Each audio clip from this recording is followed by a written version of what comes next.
그, 이 시대의 새로운 도전 전략이 뭘까? 뭐 시간이 이렇게 길지는 않고 해서, 긴 말씀은 못 드리지만, 제가 들을 수 있는 얘기도 이렇게 긴 얘기는 아닙니다. 몇 가지 요점 중심으로만 말씀을 드리려고 하는데, 아까 잠깐 제가 다 듣지 못하고, 이제 몇 분의 얘기를 들으면서 지금 이 디지털 시대에 여러 가지 이제 문제점도 있고 가능성도 보여지고 그러는데, 그 제레미 리프킨이라는 학자가 오래전에 쓴 책에 그렇게 돼 있었어요. ICT 시작하기 전에 컴퓨터 어, 정보화가 되면 아마 더 바빠질 거다. 근데 실제로 그런 것 같아요. 옛날에 직접 책을 낼 때도 보면 인쇄소에 다 넘겨서 하던 걸 이제 다 컴퓨터로 자기가 다 편집까지 해야 되는 이런 일이 벌어졌는데, 지금 이 뉴노멀 시대에 와서 저도 지금 동시에 지금 포럼이 세 개가 진행이 되고 있는데 거기를 메뚜기처럼 좀 왔다 갔다 하고 있습니다. 그래서 이게 좋은 건지 나쁜 건지, 그러니까 두 가지 측면들을 보여주는 것 같아요. 그래서 가능성도 있고 보이고 또 어두운 면도 보인다. 그런 말씀 다 아시는 얘기일 겁니다. 그리고 또 이미 2년 동안 너무나 많은 언론에서 많은 전문가들이 또 우리가 일상에서 많은 얘기를 해왔기 때문에 이 시대가 지금 굉장히 혼란스러운 거 잘 알고 있고 가능성도 다 느끼고 있고 문제점도 다 직면하고 계셨던 거고 하죠. 그래서 이제 어떻게 보면 뻔한 얘기일 수도 있겠지만 우리가 코로나 이전과 코로나 이후 또는 코로나 상황에서의 어떤 이제 차이점들, 우리의 대응의 차이점들 뭘로 봐야 될까? 디테일하게는 여러 가지가 가능하겠지만, 우리 뉴 노멀 시대라고 하지만, 이제 제가 그냥 뉴 앱노멀 시대일 수도 있다라고 얘기하는 건, 말씀드리고 싶은데, 그건, 그러니까, 뭐랄까요? 여러 가지 프로그램이라든가, 아니면 어떤 단순한 정책이라든가, 이런 변화도 중요하지만 완전히 사실은 판을 바꾸지 않으면 안 되는, 요즘 흔히 얘기하는 애자일이 굉장히 중요해지는, 정책도 그렇고 조직도 그렇고 저희도 지금 저희 연구원도 그런 상황에 직면해 있어요. 똑같은 패턴에 똑같은 연구실, 성역학 같은 연구실에서 그냥 데스크워크를 하면서 이렇게 해야 되는 건가? 재택에 연구진의 지금 30% 이상이 거의 1년 가까이 재택을 하고 있는데 뚜껑을 열어보니까 성과는 별 차이가 없더라고요. 그래서 지금 굉장히 고민 중입니다. 이 재택으로 본격적으로 갈 거냐, 말 거냐. 거기에 대한 불만이 있는 사람들도 있고. 근데 지금 어떤 결정을 해야 될지 모르겠지만 저희도 딱 문턱에 와 있는 거예요. 이 문턱을 넘어설 것이냐, 말릴 것이냐. 라는 고민거리들이 있는데 청소년 정책도 그렇고 사회정책 전반적으로 다 실은 이제 그런 상황에 있는 거죠. 이런 고민이 있다는 건 아마 여러분도 다 아시는 얘기일 거고, 그 다음에 이제 그 청소년 아마 이제 활동을 중심으로 이제 말씀을 해주시라고 그래서 그쪽으로 좀 포커스를 맞추긴 했지만 청소년 활동 정책이든 청소년 정책이든 크게 봤을 때 일단 거기 제목에도 제가 두 번째 제목에다가 달아놨던 것처럼 지금 이제 어쨌든 청소년 활동, 체험 활동이죠. 그래서 청소년 활동이란 말이 사실 이제 여러 가지 논란도 있지만 아는 사람은 아는지만 낯선 사람한테는 엄청나게 낯선 이야기입니다. 그리고 영어로 번역하면 더 잘 쉽게 전달이 안 되는 그래서 유스 액티비티라고 하지만 핸즈온 액티비티라고 하는 게 더 적절할지 모르겠는데 여튼간에 그간에 굉장히 사이즈가 커지고 양적인 어떤 성장들을 해왔는데 많은 부분 그러니까 우리가 이른바 청소년 정책의 범위를 어떻게 두냐에 따라 우리가 흔히 얘기하는 여기 오신 분들이 주로 생각하는 청소년 정책의 범위 안에서의 청소년 활동 이외에 여러 가지 스펙트럼이 넓어졌어요. 교육 쪽에서도 하고 복지 쪽에서도 다양한 분야에서 하고 있는데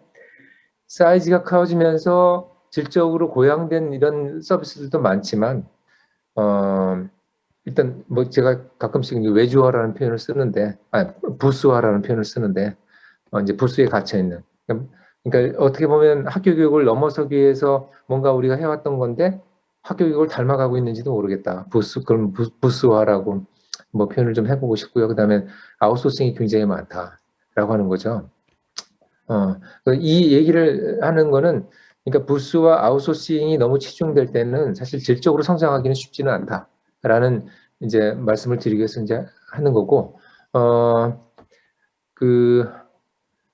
이제 청소 활동 관련해서 아까 좀 뭐 애매한 개념이라고 말씀을 드렸는데, 개념도 그렇지만 이거를 사실 저희도 여러 이제 연구도 많이 하고 뭐 학교에서도 많이 하고 그러는데, 청소년 활동이 뭐지? 부터 시작해서 활동은 어떤 효과가 있는 거지? 라고 연구는 무지무지 많아요. 그래서 보통은 사전 사후로 해요. 어떤 경우는 사전도 안 하고 하는 거죠.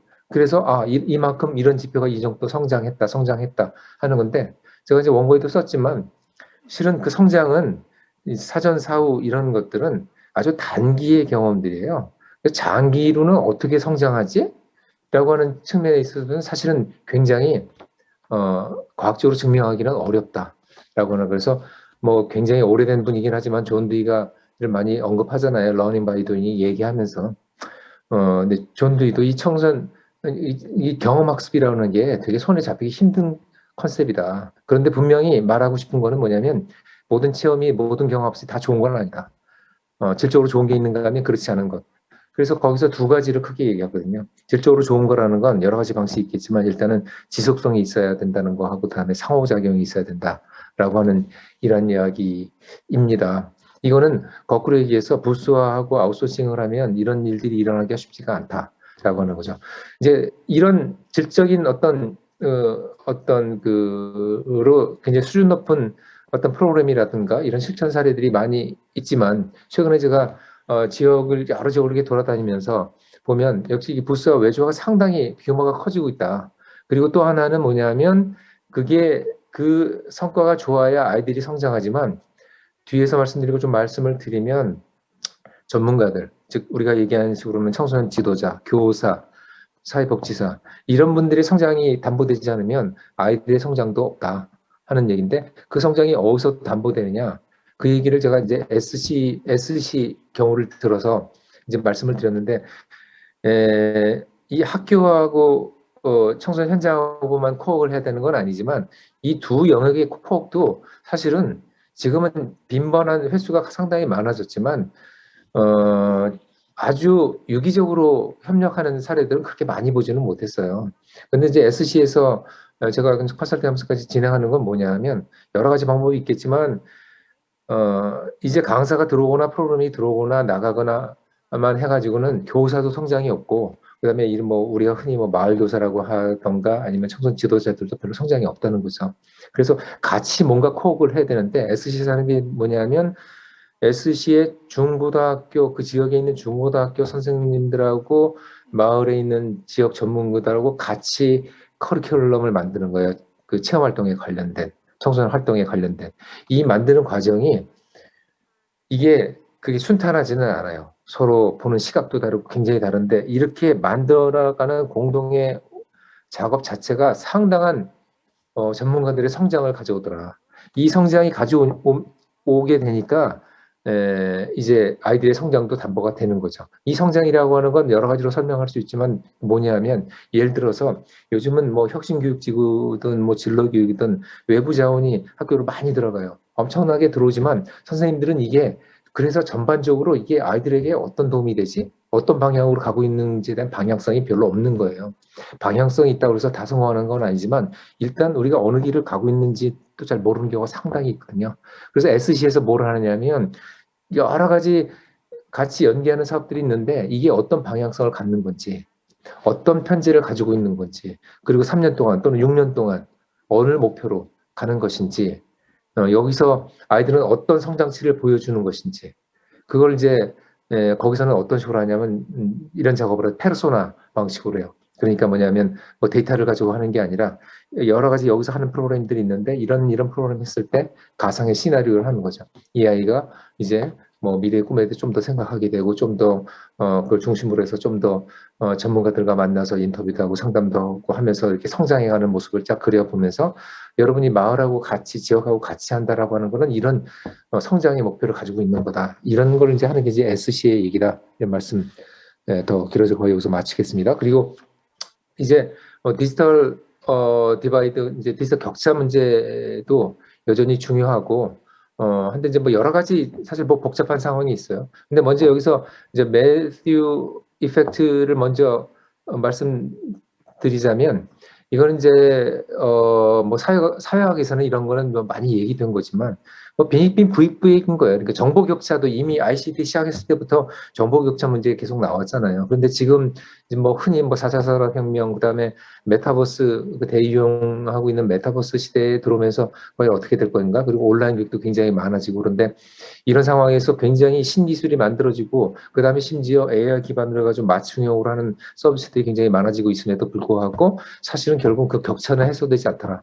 사회학적으로는 사실은 아무리 이걸 극복하려고 해도 결국은 가정에서의 격차가 조금처럼 사회적으로 극복되지 않다라고 하는 연구들도 많이 있습니다. 그래서 그 매튜 이펙트는 이제 그걸 얘기하는 거 그러니까 그 어떤 교육공학적인 어떤 기술들이 온라인 뭐 이제 뭐 수업이라든가 이런 것들이 근본적인 문제를 해결하기가 굉장히 힘들다라고 하는 이제 문제 제기로부터 시작되는데 근데 결론도 저하고는 뭐 같아요. 라이시 교수하고는 뭐 그런 게 있다라고 하는 거고 그런 반면에 제가 이제 민츠 얘기를 하는 거는 뭐 민츠 효과라는 말을 쓰진 않아요. 제가 뭐 지은 건데 민츠라는 소년 이제 여고생이 온라인 수업하면서 이제 자기는 굉장히 이게 좋다는 얘기를 이제 뉴욕 그 타임스 칼럼에 실었거든요. 좋은 이유는 뭐냐면 일상 학교에서는 방해꾼이 너무 많다는 거예요. 선생님도 너무 성의가 없고 선생님하고 내가 같이 소통하는 시간도 너무 없는데 온라인 수업을 하니까 훨씬 더 많이 소통을 하더라 하는 이런 얘기를 한 거고 한데 모든 민치는 아닐 거라는 거죠. 그래서 제가 어딘가 살짝 썼지만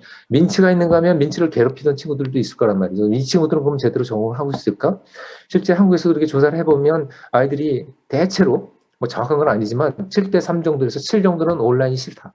3 정도는 온라인이 좋다 하는 아이들도 있고 이것이 반드시 뭐 그 어떤 계층의 문제하고 이렇게 딱 맞아떨어지는 건 아닌 것 같아요. 여튼간에 그런 차이가 있는데 과연 이제 우리는 어떤 길을 갈 것인가 돌아갈 것인가 아니면 온라인으로 갈 것인가 이런 양자택일의 문제는 아니라고 봅니다. 뒤에도 뭐 결론적으로 말씀드리면 사실 결국은 블렌디드로 갈 수밖에 없는 가야 하는 뭐 그런 상황인 거죠.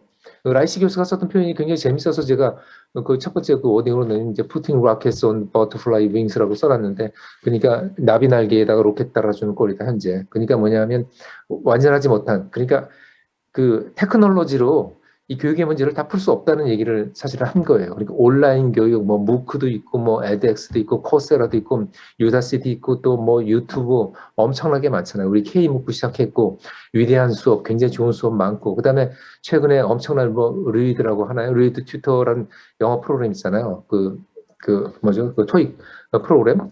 반응형으로 해가지고 엄청나게 사람들한테 교육 효과가 있는 걸로.